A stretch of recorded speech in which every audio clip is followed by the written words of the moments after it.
Before getting into today's stories, I'd like to talk about today's sponsor, Fume. Fume is an award-winning flavored air device. Flavored air is quickly becoming the leading alternative to vaping and smoking. Fume will become a habit you're free to enjoy and makes replacing your bad habit easy. It fills the void in a natural, guilt-free way, and you won't feel left out as your friends are reaching for their bad habits. Fume isn't like vaping. It draws flavor to your mouth without the vapor, and contains no nicotine, so it's not addictive. All flavors are non-toxic. My favorite part is it requires no batteries, so you never need to charge it. Plus, the piece looks really cool and is fun to hold and fidget with, which in of itself can help calm anxiety. Fume has served over 300,000 customers, and you could be the next success story. For a limited time, use my code NIGHTMARE to get your free topper. It's the perfect accessory to your Fume device. Slip it onto the mouthpiece for a softer, warmer feel. It's chewable for those who love to fidget, and it's reusable. Head to tryfume.com, that's tryfum.com, and use code NIGHTMARE or scan the QR code on screen to get your free Fume topper when you order your journey pack today.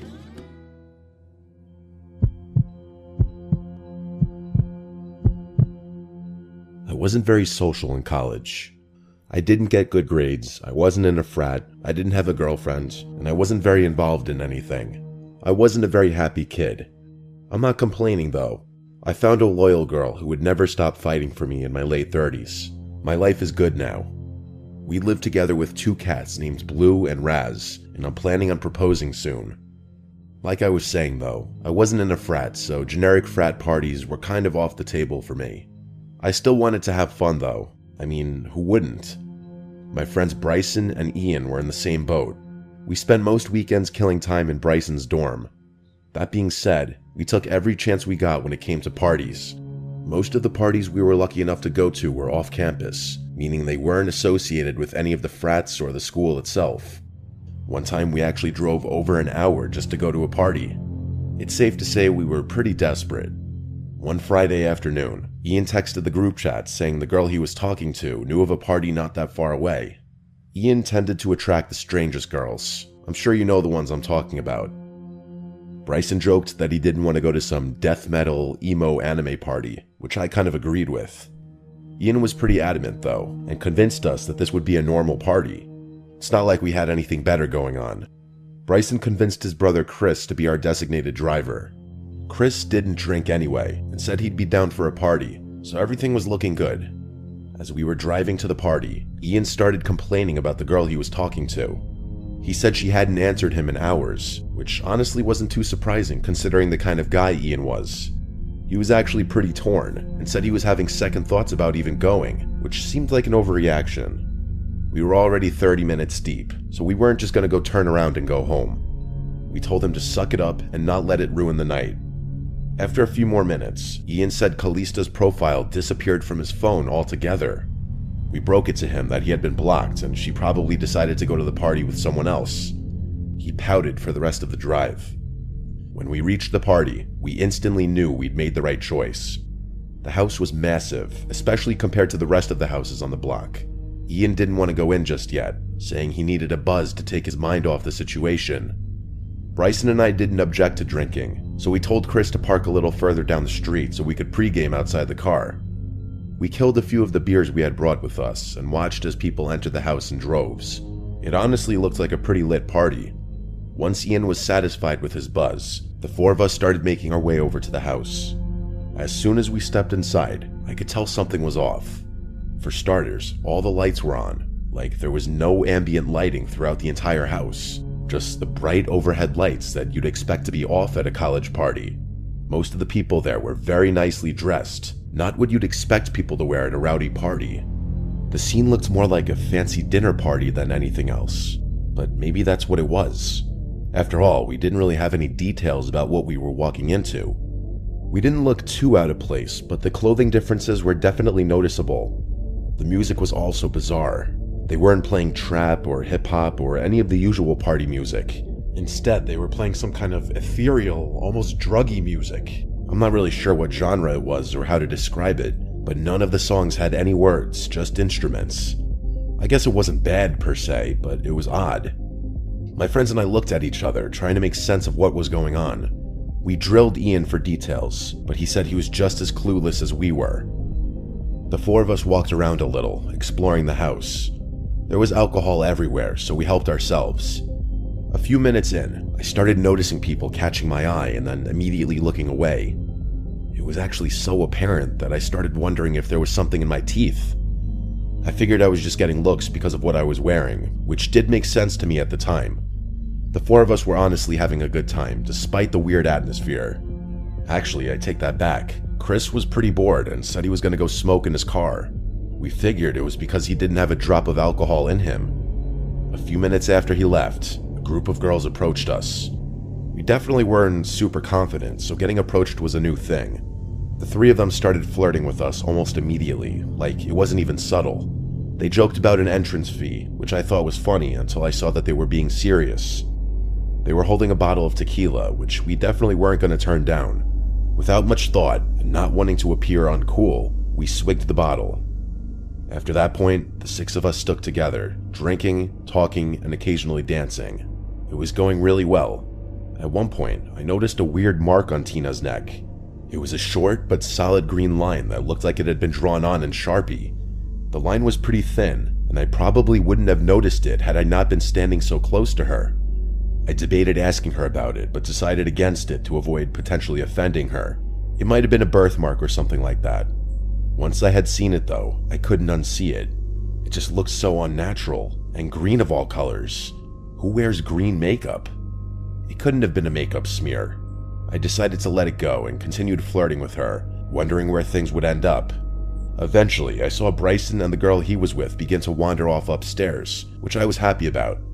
Pretty soon afterwards, I noticed Ian and his girl also walking towards the stairs. I was nervous to ask Tina anything suggestive because I didn't want to mess anything up.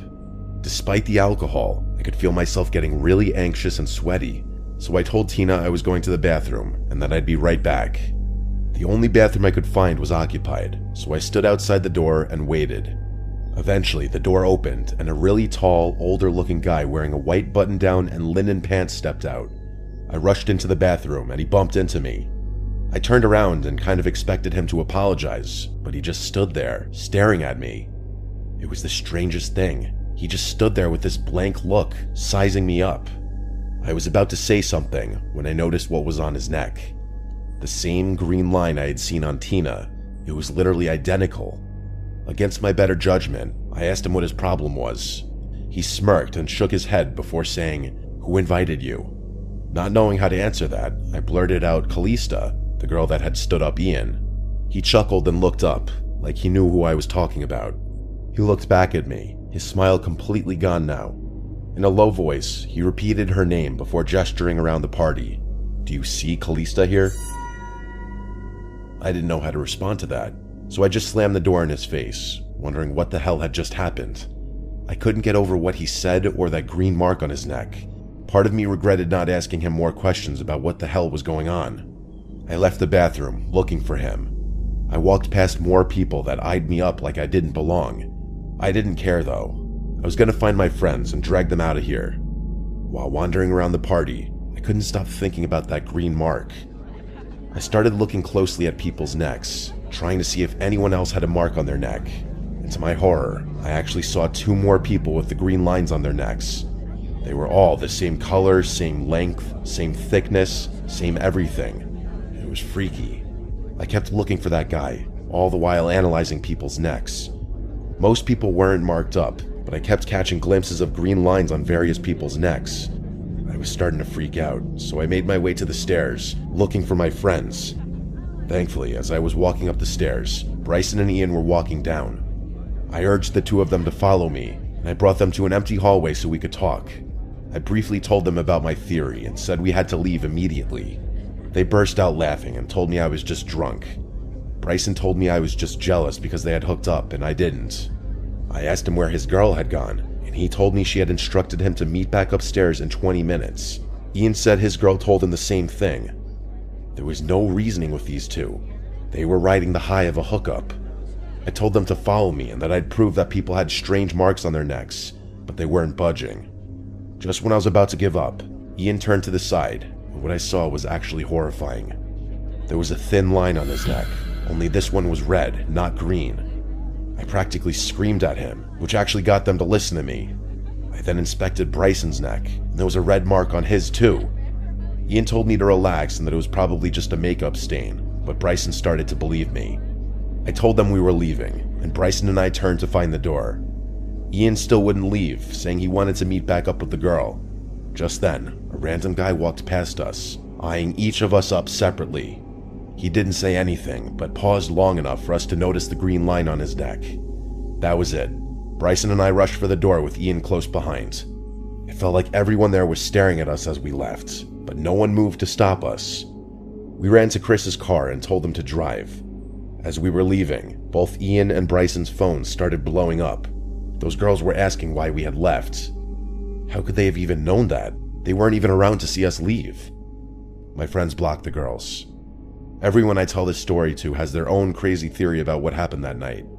I really don't know what to think about it, but I don't think I want to know what might have happened had that guy not tipped me off.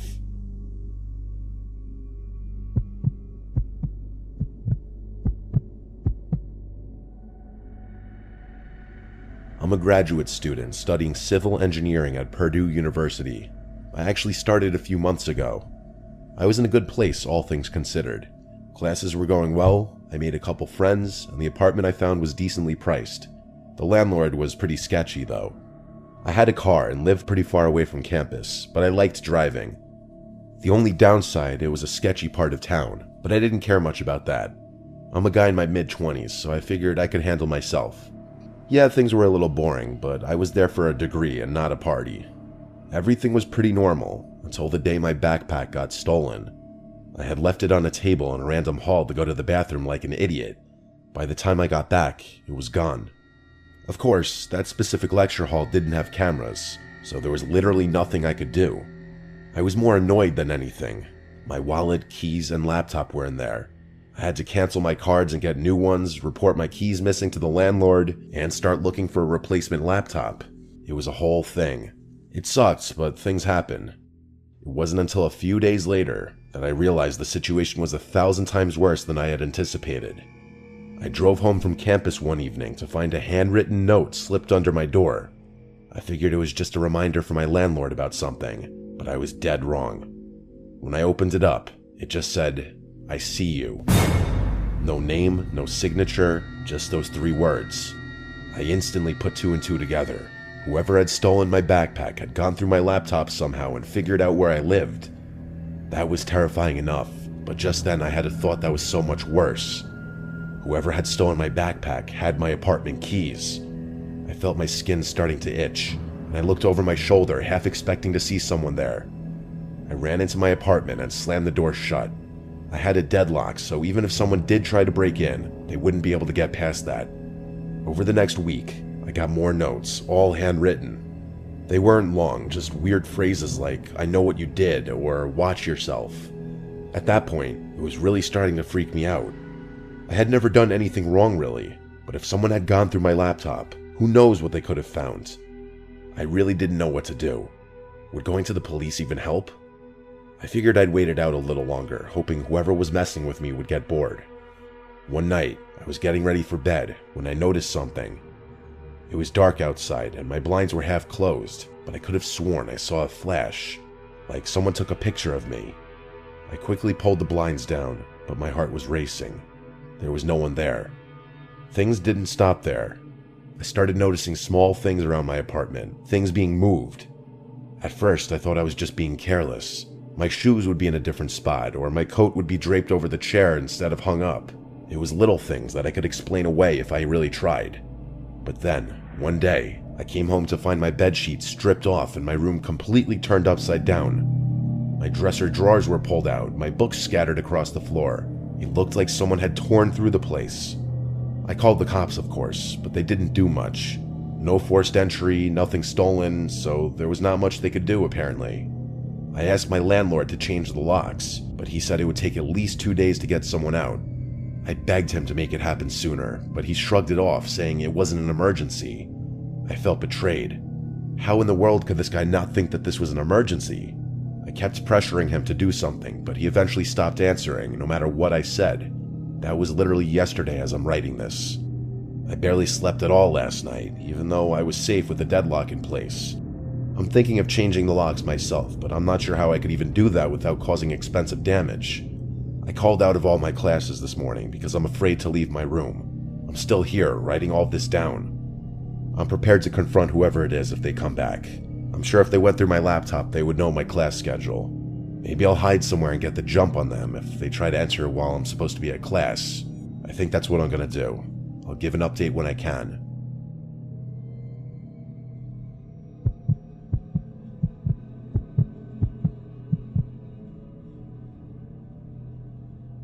I've been having an ongoing issue that I can't keep to myself anymore. I had just broken up with my boyfriend of 2 years, Ben. It wasn't a bad breakup, but it wasn't great either. We'd been arguing for months, and it was obvious things weren't going to work out. So, when we finally ended things, I thought it was for the best. I blocked him on everything, and that was that. I go to Temple University, and I live in this small apartment near campus. It's on the second floor of an older building, which means I can hear pretty much everything going on outside. A few days after the breakup, I started hearing strange noises at night. Not like regular city sounds, these were different. Footsteps, quiet shuffling, like someone was just outside my window. At first, I figured it was just my mind playing tricks on me. Eventually, though, I came to terms that it was probably my ex. The reason I wasn't really freaking out was because Ben was one of the sweetest and most harmless guys there was. I mean that in a nice way, like he'd never do anything drastic or anything to hurt me. I figured he just missed me, so I decided to let it go. Eventually, he'd get bored. Plus, I was already stressed from the breakup, and I had this huge group project due. That project is actually a huge component to this story. I was the one responsible for editing the project and sending it to our professor. I worked on it all night, making sure everything was perfect, and I emailed it just before midnight. Relieved to have it done, I went to bed, trying not to think about all the other things going wrong in my life. The next day in class, we were supposed to present the video. My professor plugged in his laptop and pulled up the file I'd sent. I was nervous, but I was also kind of proud of what we'd done. I had a lot of experience with Adobe products, and I knew our video was probably a cut above all the other groups. And then the video started playing, and my stomach dropped. It wasn't our project. Instead, there was this grainy video of someone wearing a scream mask. The person wasn't just sitting there, they were talking. They were saying horrible things about me, my professor, the government. It was disgusting. I don't even want to repeat what was said. That's how sick it was. My professor let the video play out a little longer than he should have, probably because he was also in shock. When he did pause it though, his face was pale. I was frozen in place. I have never been so mortified in my life. I was literally frozen. I wanted to cry, but I couldn't. I could barely breathe. I felt hundreds of eyes on me. The rest of the class was staring at me. I knew what they were thinking. After the most painful seconds of my life, I snapped out of my humiliation and burst out into tears before running out of the lecture hall. I felt a panic attack coming on. I debated going home, but I knew I'd definitely get expelled if I just left. Reluctantly, I waited outside the building for the class to end before approaching my professor. I basically pleaded with him that I had no idea what happened, that I was positive I had sent the right video. He decided to hear me out and confirmed that 2 videos had been sent. The first one was my project, and the more recent one was the one he played in class. Clearing things up with the university took a lot of time and hassle, but I was eventually able to do it. I won't bore you with the details. Nothing was going to erase the humiliation, though. It was also clear that my email had been hacked, which was a much bigger problem. I changed my password and thought I had just gotten super unlucky. That's when things got worse. Not 1 week later, I woke up to being logged out of Snapchat.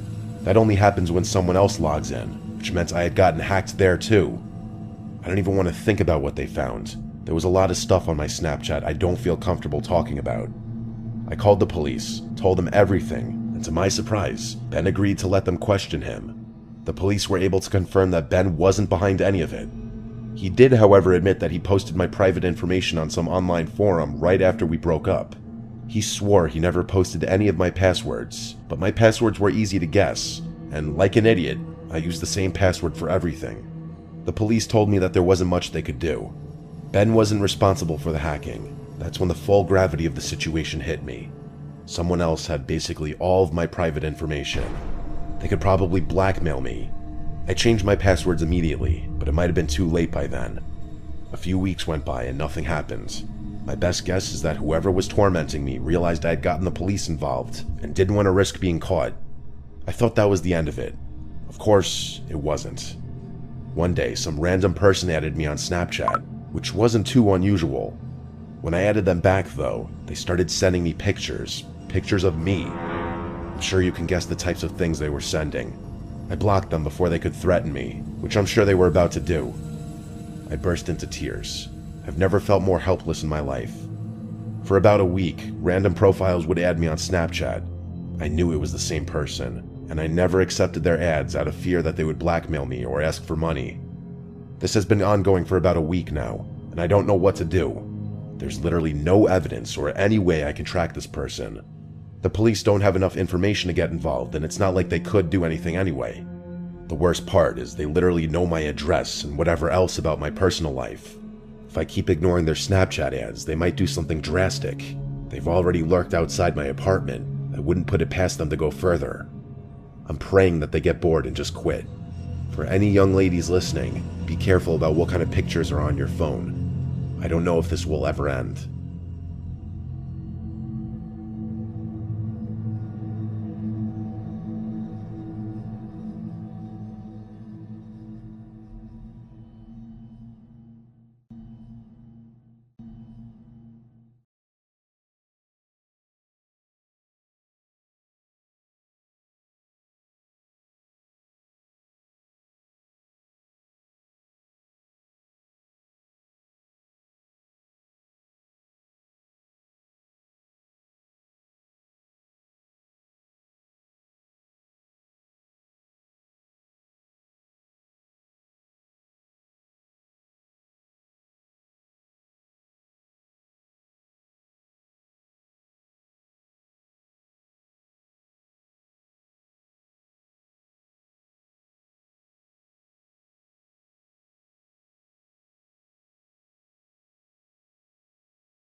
The school's darkest secret. They say curiosity killed a cat, but I never truly understood that saying until all this happened. It started like any other day at Westbrook High, just your typical mundane school day, until we, the journalism club, received that anonymous tip. The message was brief and cryptic. Students are disappearing. Accidents aren't accidents. The administration is hiding something. If you want the truth, follow the shadows. Something about the way it was written, the urgency, the fear behind the words, made us all pause. We'd been looking for a real story, something that would put our club on the map, and this seemed like it could be the one. We decided to follow the lead and begin our investigation the next day. Huddled around an old yearbook and digital records in the school's library, it didn't take long to find them. The names of students who had apparently transferred or moved away, but something didn't add up. There were too many, and they all left suddenly without any notice.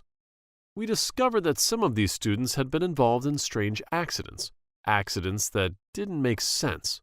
One girl had supposedly fallen down the stairs, but the injury report described her wounds were far more serious, as if she'd been pushed. Another student drowned in the school pool, despite being a champion swimmer. The coincidences were piling up, and we were beginning to feel like we were on to something big. Then, one day, when we were reviewing the footage from an old school event where one of the missing students was last seen, we noticed something eerie.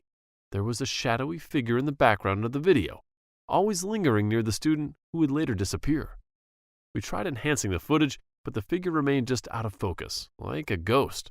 As we delved deeper, strange things started happening. Our cameras and recorders would glitch out at the worst possible moments. Files we saved on the school's server would vanish without a trace. It felt like someone or something didn't want us to uncover the truth. We didn't stop there, though. We started reaching out to former students who had left under strange circumstances. One of them, a boy named Daniel, was especially nervous when we contacted him.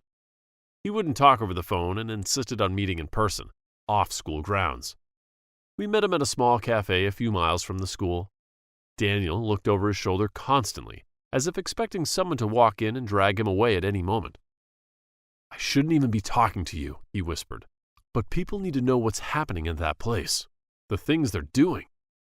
"What things?" I asked, leaning in, my heart pounding in my chest. Daniel shook his head.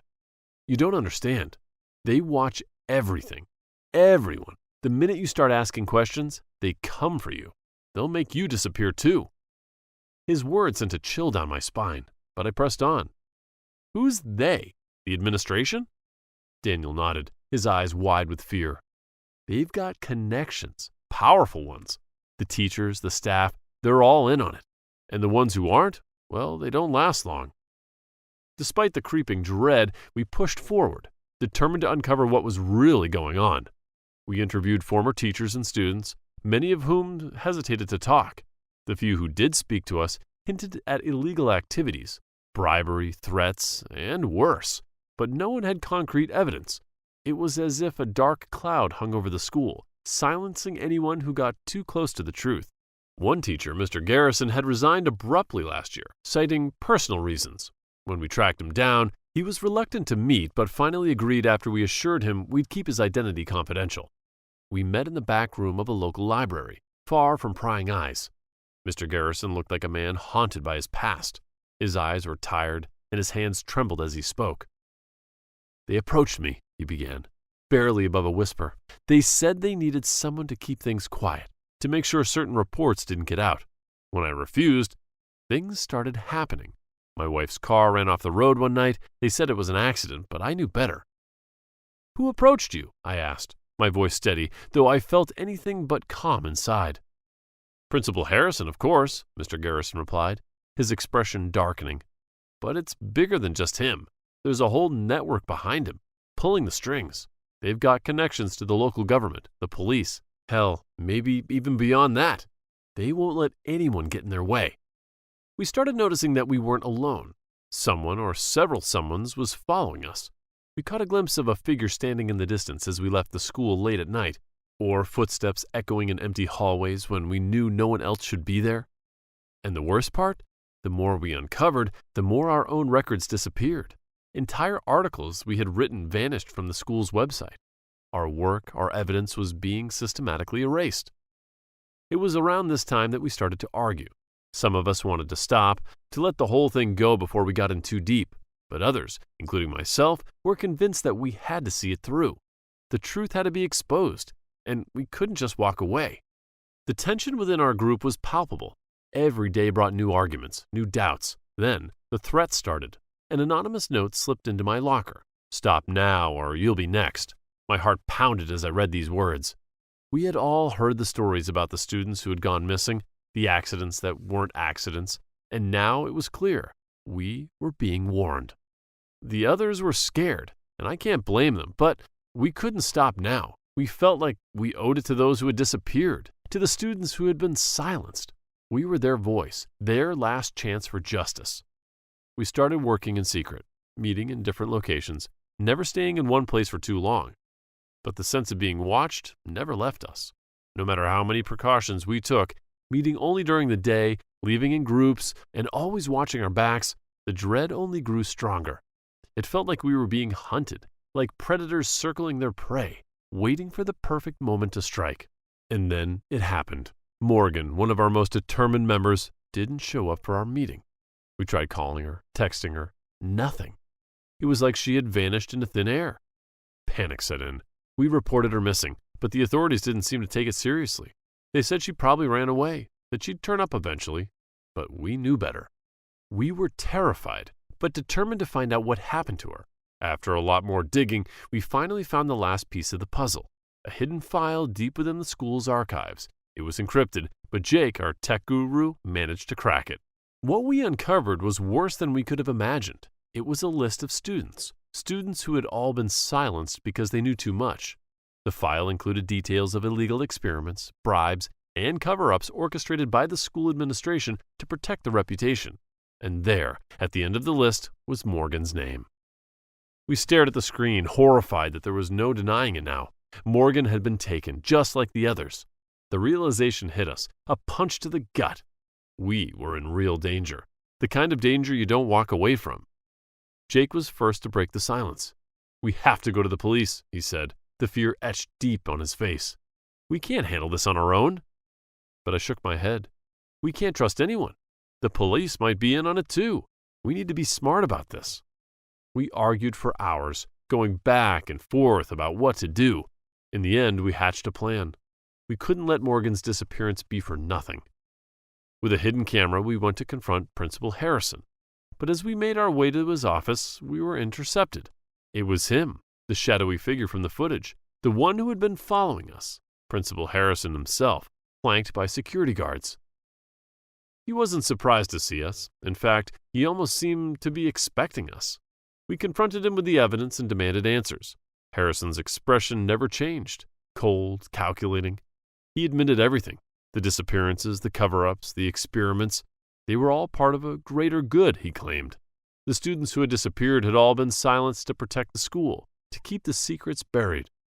"And now you're going to silence us too?" I asked, my voice steady despite the terror clawing at my insides. Harrison's lip curled into a sinister smile.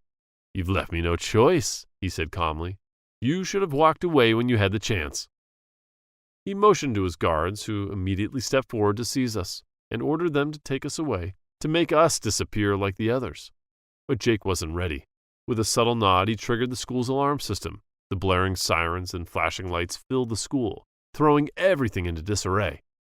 We used the chaos to our advantage, slipping out of the office and making a break for the exits. Harrison didn't let us go that easy. The guards pursued us through the hallways, but we were prepared with our escape routes. We dodged through the corridors, evaded capture at every turn, and finally burst out into the cold night air. We barely escaped with our lives, but not all of us made it. Morgan was gone, and we knew we couldn't bring her back. We had uncovered the darkness at the heart of Westbrook High, but the price had been steep. The live stream of the event quickly went viral. Finally, the school was shut down. Principal Harrison and his accomplices were arrested, and the story made headlines across the country. But it was a hollow victory. We had lost friends, our sense of safety, and, in some ways, our innocence. The media hailed us as heroes, but I didn't feel like one. The nightmares began to haunt me shortly after that. Dreams of Morgan, trapped in some dark place, calling out for help that never came. And I wonder if I'll ever stop looking over my shoulder, waiting for the shadows to return. The Red Playroom. I've been reflecting on my childhood. There's a trauma-shaped hole that incessantly niggles away at my mind. I remember deeply disturbing bits and pieces from my time in the Red Playroom, and that only makes me fear what I've suppressed. I only asked whether any of you had such a room at school because I read something online that seems eerily reminiscent of my experience. It made me think that my school's perturbing playroom might not have been an isolated anomaly. Unfortunately, I was right. I hosted a few friends at my house this evening, and most of them laughed at my seemingly odd question. But Chloe didn't. Her saucer-eyed face trembled as she nodded slowly. She and I went to different schools, so that only confirmed what I'd always feared. The Red Playroom was not a figment of my imagination. It was more sinister than I thought. And believe me, when I tell you that what Chloe and I experienced was already sinister enough. "Do you want to talk about it?" Chloe asked after the rest of our friends had left. I nodded. "It's all I've been able to think about this evening. Who goes first?" She gulped. "You. Let me summon the courage." At my school, the Red Playroom was a dreaded place. None of us wanted to play in there, and the teachers never even told us about it. We just happened upon it. Wedged between a storage room and the far wall of the school, there was an inconspicuous door. "Did this used to be here?" Tim asked, pointing it out during our lunch break. He opened the door to reveal a small box room, 10 by 10 feet, with bright red walls, gray carpet, and tiled ceiling, and horrid fluorescent lights. There was an assortment of various toys on the floor and the detached hood of a yellow floral coat. "We should go and hand it in to Miss," Stacy chirped up. Tim thumped her in the arm. "Snitch! Don't ruin this cool little hideaway by telling the teacher that we're in here." "I don't like it," I said. "It's too bright." "And quiet," Thomason whispered. "Good," Tim laughed, bounding into the room. "This can be our hideout." "I don't think we should go in there," Stacy said. "Well, go away then," Tim snorted, turning to me. "Jake?" I begrudgingly stepped inside, not wanting to have my cool card revoked. The carpet felt too soft beneath my feet. It's a weird comment to make because I was wearing shoes, but it's the only way I could describe it. Everyone other than Tim seemed frightened. Being the boisterous leader of the group, he had to appear unfazed, but I always wondered whether he secretly felt what I knew the rest of us must have felt. We didn't belong there. But that didn't stop Tim from taking us into the red playroom day after day, week after week. We just sat and talked, pretending not to be terrified of the uneven place. Tim said it was a great room for just getting away from people. I think he wanted to seem tough enough to handle the horror. One day, however, some new toys appeared. "Look at this cool thing," Tim laughed, picking up a small ball with a smiley face on it. "Buck the Chuckler, its tag says." "It's horrible," Thomason shuddered. "Nah, he's smiling. He's friendly," Tim smirked, preparing to throw Buck at Thomason. She winced and Tim cackled, placing the ball back on the floor. I rolled my eyes at her, drawing circles in the air around my ear to indicate what I thought of Tim, and she giggled. "What's that one?" Stacy asked, pointing at a small figurine on the ground.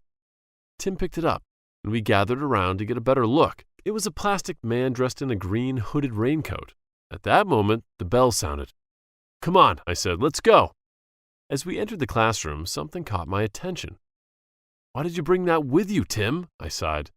My friend grinned, stroking the figurine. "Nobody's going to miss him." "Yes, they will. You're going to get in trouble," I said. "Whatever," Tim shrugged, fiddling with the figurine's limbs. "Probably going to chuck it anyway. His arms and legs don't even move." "He's not an action figure, dumb arse," I said, rolling my eyes. On the way out of the classroom, Tim threw the figurine into the bin, much to my annoyance. I wanted to fish it out and put it back in the red playroom, but our teacher was standing nearby and I didn't want to incriminate myself, so I left it. And I wish that had been the end of the story. But the next day, Tim was pale-faced and fidgety. "What's up with you?" Thomason asked. Tim asked, absent-mindedly. "Nothing, just pulled an all-nighter." "Want to go to the red playroom?" Stacy asked, attempting to sound braver than usual. "Nah, that room's lame," Tim shivered. Yet when the girls moved out of earshot, my friend leaned over and whispered something unnerving.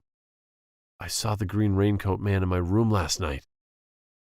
"What are you—" I began, but I was interrupted by the lunch bell. That was when something happened that shattered my town for years to come. As I was walking to the main school building, I noticed that Tim had fallen behind me. When I turned to face him, however, he was nowhere to be seen. Search parties worked tirelessly over the coming weeks, but the boy was never found. That was 15 years ago, and his parents still long for answers. They're never going to get any because nobody would believe the truth. When I ran into the building to seek help, the door to the red playroom was gone, and I started to convince myself that I had imagined the entire thing. I think Stacy and Thomason did the same. As I said, there are blank spots in my memory, but I'm sure our fear of the room stemmed from things we'd seen and heard in there. Terrors that I suppressed. I instantly knew that the playroom was to blame for Tim's disappearance. And on the final day of primary school, 2 years after Tim's vanishing, I finally had confirmation. I was alone in the corridor, and I heard a creak from the far corner by the storage room. The door to the red playroom had reappeared, and when I tentatively pushed it open, I found myself facing something haunting in the center of the carpet. 2 figurines, the green raincoat man and what looked like a miniaturized version of my best friend. While screaming in disbelief at what had become of Tim, I suddenly found myself in a deeper spiral of horror. The carpet began to tear, and long arms emerged through the floorboards. A life-sized version of the eerie raincoat figurine. The slim man looked at me with a face too smooth and featureless to be real. Like the figurine on the floor, he seemed to be composed of plastic or resin. As his spindly fingers shot towards me, I screeched, fell backward, and slammed the door on his arm. But his fingers curled around the edge of the door, and I prepared to join Tim. At least, he won't be alone in that evil room, I thought, frightfully sobbing. "Jake!" Miss Hall shouted. Hands pressed on the door, I spun to face the frowning teacher in the corridor, and just like that, I realized my mistake. The woodwork vanished from my fingers, and when I turned to face the wall, it was just that, a wall. I visited the school numerous times over the past 15 years, but the red playroom had never reappeared. Tim is lost forever. After I finished speaking, Chloe's face was completely frozen. "It's okay, you don't have to tell your story," I said. She shook her head. My friend did have a story, but she didn't tell it in words. She told it by slowly pulling a hand out of her pocket. "This is Jennifer," she whispered. Chloe revealed a figurine of a small girl with a yellow floral coat. The Hidden Staircase. I always wondered why we were never able to use this staircase in school, but the teachers, staff, and the headmaster were able to use them. I never knew where the bottom of the staircase was because I always saw the teachers walking up the stairs but never walking down the stairs. In every assembly, the headmaster ordered us not to use the staircase, though we already knew not to. One time, the class clown said he was going to go down the staircase that we weren't supposed to use, and our physics teacher grabbed him and she screamed at him not to go down there. He ended up sitting back down, snickering as some students were whispering to each other, and some exchanged confused glances with one another. This made me more fixated on knowing more about the staircase. I wandered around the school, looking to find where the bottom of the staircase was, but I'd never find it. I'd spent my break time asking different people about what they know about the staircase and if they knew any rumors about them. Every rumor they'd say, I'd write down in my notebook. One rumor someone said was that a student in the 7th grade went down the staircase and was never seen again.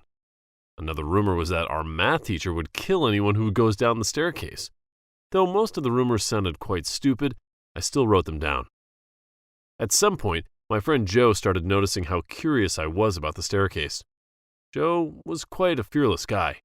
He would do anything dangerous, as if he was on a suicide mission, like the time when we had a science experiment and he thought that touching the Bunsen burner would be a good idea. He ended up getting severe 3rd-degree burns on his hand, which took around a year to heal, and also became the prime example of what not to do in a science experiment. That was only one of the things he did, but I won't go into detail about others. 2 days ago, as we were sitting on one of the benches after school, Joe asked, "Why don't you just go down the stairs?" "I don't want to get suspended. I have a good record, unlike you," I said, rolling my eyes. "I have a plan, though. It better not be stupid." That's when he pulled out a notebook out of his bag and drew 2 stick figures. The one with the smiley face is me, and the one with the sad face is you. "Do you understand?" he said. "I do." "We're going to do this pretty early, at about 3 or 4 a.m. We're going to break into the school. Don't worry, though. I've done it before and succeeded." He started to draw a gate, then drew the stick figure representing me climbing over, and the stick figure representing him over the gate, as it waited for me to climb down. "This plan is kind of stupid," I said, observing his rushed drawings. "Do you want to see what's under those stairs or not?" "I do." "Then listen. So after we break in, we'll need to be pretty quiet, not talking until we actually get into the building. We'll need flashlights, so we'll both bring our phones. When we get into the building, you need to follow me. The stairs are near where our classroom is, remember?" He explained with a moderately harsh tone. That's how I knew he was serious. "Okay, it kind of makes sense. I'm going to go now, though. Tomorrow we'll just go through the plan again. Make sure to write it down. See you tomorrow, Joe," I said, picking up my backpack and leaving. The next day at the break, Joe showed me his notebook, which contained a detailed plan, explaining exactly what he had said the day before, but in more depth. Though I was hesitant to go through with the plan, I did really want to see those stairs. I had been so determined to know every single thing about those stairs, and this was like a once-in-a-lifetime chance for me. So I agreed to the plan. That was yesterday. I had my alarm set for 2:30 a.m. I got ready, which took about 20 minutes. At around 2:55 a.m., I was out of the house. My house to my school were within walking distance, so it was easy for me to get there. When I got there, I was quite surprised to see Joe already there in front of the gate, looking at the floor. "Oh, you're here already. Should we start now?" he asked. "Yeah, sure, why not?" I said. That's when he started climbing up the gate. I made sure to watch his technique so I could do the same when he was done. He climbed up the gate fairly quickly and climbed down the gate, and he was in. "Your turn." I slowly started climbing the gate, my arms shaking a bit every time I climbed higher. Eventually, I was able to get down. Okay, now to get inside the building, we need to use the back of the building. There's a door there, and for some reason, it's never locked, he whispered, and I nodded. We started walking at a fast pace, making sure not to step on anything that would make noise. When we finally entered the building, I followed Joe. Using the flashlight on my phone, we slowly made our way up the stairs, being careful of our surroundings. After what felt like forever, we finally found the staircase. "Are you ready?" he whispered. "Of course." We started going down, step by step. It looked normal, and I didn't get why we couldn't use it. As we were going down further and further, a foul odor hit my nose and started getting stronger and stronger as we went down. "What is that smell?" I asked, holding my nose with one hand and holding my phone with the other. "You smell it too? It's horrible," he said. Though the smell was tormenting our nostrils, we kept on going. I started getting quite tired. I felt like I had been walking down those stairs for an eternity. At some point, as I continued to point my flashlight downward, I saw something. Something abnormal, out of this world. I held Joe's arm so he wouldn't go down any more steps. He was about to open his mouth to speak until he also saw what I was seeing and immediately closed his mouth. We saw darkness, but in that darkness were faces. Some were crying, some were smiling, but as they looked directly into our eyes, their faces became angry, full of hatred. They started screaming and shouting unintelligible words. They reached their arms out to us. That's when the darkness started rising, and I screamed at Joe to run, hyperventilating as tears streamed down my face. I rapidly ran up the stairs as the darkness slowly consumed our every step. As Joe was running, though, he tripped up a step and fell. I screamed and heard the sound of synchronized laughter and the sound of Joe screaming in agony and terror as the creatures pulled him into the void. I kept running up and up the stairs and didn't dare to look behind me. Somehow I was able to reach the top of the stairs, and when I did, I collapsed to the floor, shaking uncontrollably, tears still streaming down my face as I covered my face, screaming. Someone tapped my shoulder, and as I uncovered my face, I realized it was my physics teacher. She stared at me, with a mix of emotions on her face. She held her hand out, gesturing me to get up. When I got up, I realized she wasn't the only one there. All the teachers that taught my classes were there, in a line, all staring at me. Some were crying, some were just staring blankly at me with no expression. "You're going to have to go to the headmaster's office. I'm sorry," she said, her voice slightly quivering. When we arrived, she opened the door, and as she shut it, I heard the sound of the door locking. That's when I realized this wasn't the headmaster's office. That was a few hours ago now, and I'm still here. My phone's on 46%, and I'm just sitting here, wondering if it was worth it. I should have just listened. Now I've lost my best friend, and I'm going to rot here. And if anyone finds me, they'll only find my decaying body. I'm posting this for everyone to know my story, and to say goodbye.